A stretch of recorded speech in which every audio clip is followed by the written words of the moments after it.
Bitzel, im Laufe ihres Lebens erlebten sie 3 Nahtoderfahrungen. Die erste im Jahr 1983. Wie kam das? Es kam durch einen Motorradunfall.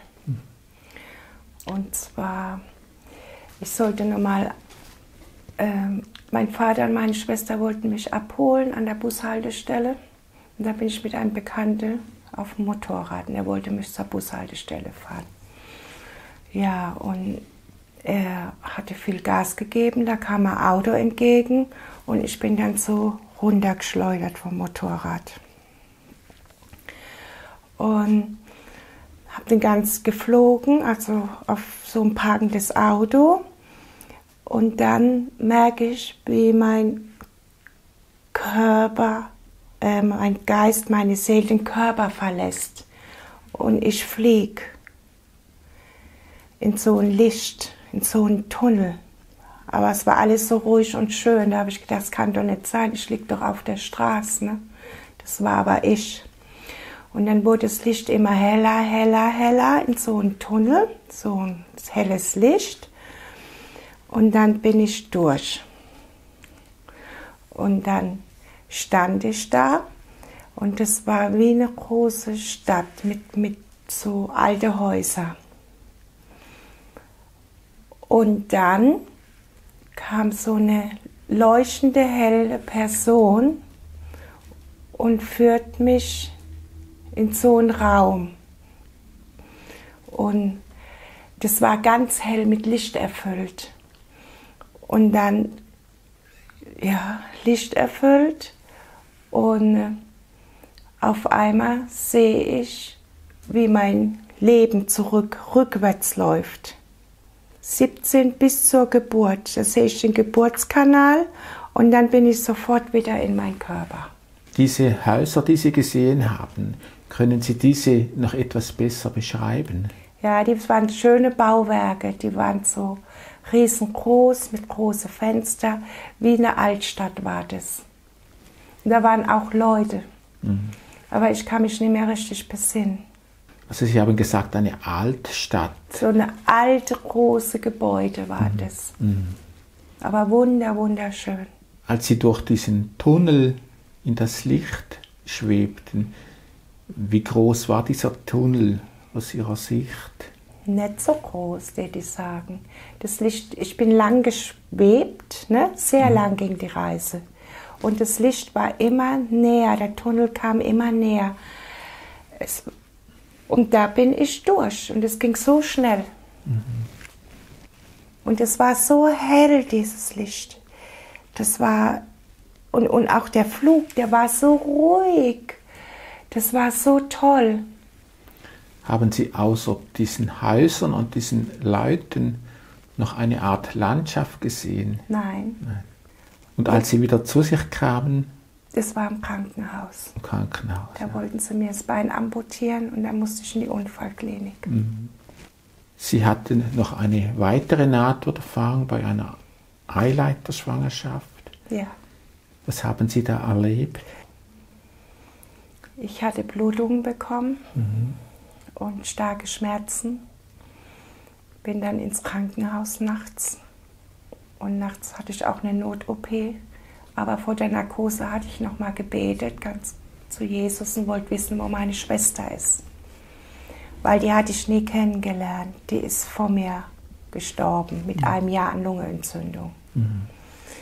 Und ja, da war die OP und kurz bevor ich aufgewacht bin von der Narkose, durfte ich meine Schwester im Himmel sehen bei Jesus, auf einer Bank sitzen. Aber ich konnte nicht direkt hinlaufen, da war eine Sperre. Also ich durfte nur so weit bis zur Wiese, hatte so ein weißes Kleid an, war barfuß und die Wiese war so ein wunderschönes Grün, eine ganz andere Farbe wie hier, viel intensiver ist es. Auch die Blumen, die Farben, das kann man nicht beschreiben, die Farben, ganz intensiv.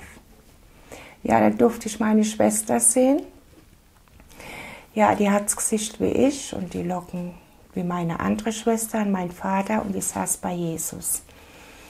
Aber sie war jünger wie ich, obwohl sie 2 Jahre älter sein müsste wie ich. Ich war damals 38, dann müsste sie nochmal 40 sein, aber sie war im Himmel wie ein 8-jähriges Kind. Und wie haben Sie sie erkannt? Vom Geiste her. Ich wusste, dass das meine Schwester war. Und Sie haben gesagt, Sie haben sie auf einer Bank gesehen. Ja. Wie hat die Landschaft da ausgesehen? War alles grün, Alles mit grün. Blumen, aber so ein Intensivgrün. So eine ruhige und so eine Stille. Und man hat nicht geredet, sondern vom Gedanken her hat man sich ausgetauscht. Man hat sich angeguckt und dann weiß man, was der andere denkt oder sagt. Und diese andere Person, wie haben Sie diese erkannt? Ich habe das auch gewusst, dass das Jesus ist, wo bei ihr sitzt. Und wie sah er aus? Er hat ein weißes Kleid angehabt. Er hat ein weiches Gesicht, weich, Liebe, voller Liebe war das alles. Ja. Die Ruhe, der Frieden. Wie kamen Sie aus dieser Nahtoderfahrung wieder zurück? Das war wie wie ein Staubsauger. Ich wurde zurückgezogen, ganz schnell von meinem Kopf wieder in meinen Körper. Ihre dritte Nahtoderfahrung hatten Sie bei einem Herzinfarkt. Genau. Können Sie diese Erfahrung beschreiben? Das war vor 10 Jahren, während ich einkaufen war. Da merke ich meinen linken Arm, die Schmerzen an der Brust. Ich habe gemerkt, ich muss zum Arzt ganz schnell. Mein Hausarzt hatte zu, der hatte Urlaub. Und bin ich ins Krankenhaus bei uns nach Weinheim. Ich bin gleich rangekommen, die Ärzte kamen. Ich wurde sofort auf den Tisch gelegt und ja, gleich an die Apparate geschlossen, EKG. Dann kam die Ärztin, hat gemeint, ob ich Angst hätte. Dann habe ich gemeint, nein, ich habe keine Angst, Jesus ist bei mir. Und dann wollte ich dagegen ankämpfen, weil man spürt es, wenn man da liegt, wie der Körper noch kämpft. Aber da habe ich mich einfach fallen gelassen, weil ich keine Kraft mehr hatte. Ich wusste, ich gehe jetzt. Ja, dann ist in dem Moment, wo ich gegangen bin, ich habe gemerkt, ich bin raus, meine Seele ist aus dem Körper raus. Und ich war in der Ecke am Krankenhaus an der Decke und habe genau gesehen, was die Ärzte mit mir machen. Die haben gekämpft, die haben mir Spritzen gegeben und Wiederbelebung. Ja, und ich wollte nicht mehr zurück. Und dann ruft die Ärztin noch meinen Namen, Frau Bitzel, und kämpft um mich. Und ich denke, nein, seid bitte ruhig, ich will nicht mehr zurück in meinen Körper.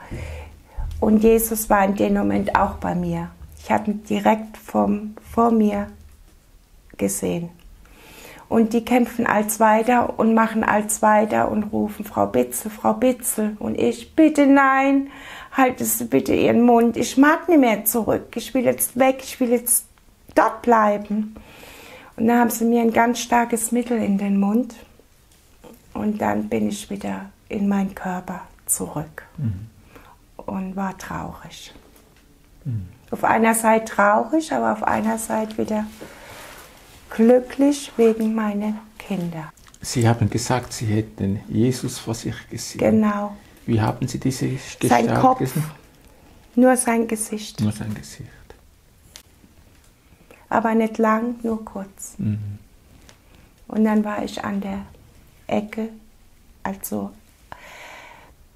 im Zimmer, in diesem Zimmer im Krankenhaus, war mein Geist an der Ecke und habe alles beobachtet, was die machen. Frau Bitzel, was für Auswirkungen hatten all diese Erfahrungen auf ihr Leben, auf ihre Sicht der Dinge. Ich habe vorher nie gedacht, bevor mir das alles passiert ist, dass es nach dem Tod ein Leben gibt. Weil ich war auch total unwissend. Ich habe gedacht, wenn man tot ist, ist alles schwarz, dunkel, es gibt nichts mehr. Aber das ist verkehrt. Die Seele lebt weiter. Ja. Ich bin sehr feinfühlig geworden, kann keine Gewalt mehr sehen. Und ja, spüre auch, wenn mit irgendjemand was nicht in Ordnung ist, spüre ich sofort. Sehr feinfühlig bin ich geworden. Und ich weiß, dass Jesus lebt und ich weiß, wenn man stirbt oder abgelegt hat von dieser Erde, dass es weitergeht. Man hat ehrlich keinen Schmerz mehr, kein Leid mehr, man fühlt auch die Schwere nicht mehr, man schwebt. Auch die Farben, das ist so intensiv, so grün, das gibt es hier gar nicht. Auch die Ruhe, so eine schöne Ruhe. Frau Beetzel, herzlichen Dank für das Gespräch.